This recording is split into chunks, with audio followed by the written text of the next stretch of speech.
Alors les images, on va les enregistrer au format Photoshop, donc vous pouvez faire un CTRL majuscule S qui correspond à fichier enregistré sous. Et vous les enregistrez dans le même dossier que là où elles se trouvent, hein.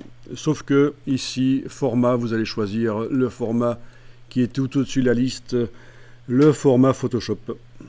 Parce qu'on va mettre des calques dans ces photos par la suite, des calques de réglage. Et peut-être même transformer le calque de base de l'image là en objet dynamique pour pouvoir lui mettre un filtre d'accentuation de détail, comme on avait fait il y a deux jours.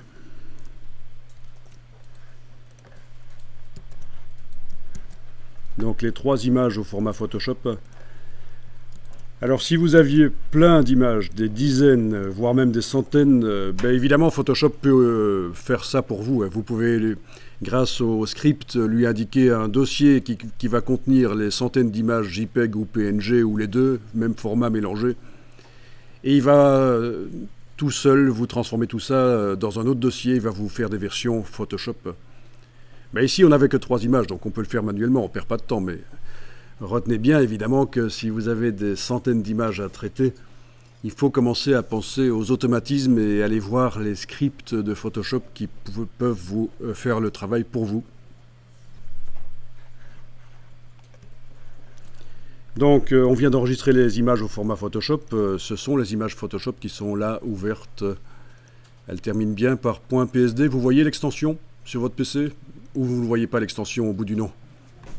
Vous la voyez? Bien.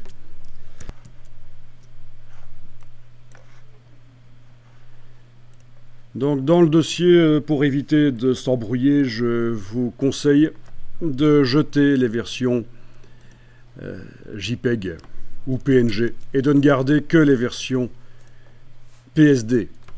Donc les versions ici qui ne sont pas PSD dans le dossier, je vais les mettre à la corbeille, donc vous les supprimez. Oui, sinon il y a un risque que certains parmi vous utilisent les images JPEG à la place des PSD quand on sera dans Illustrator.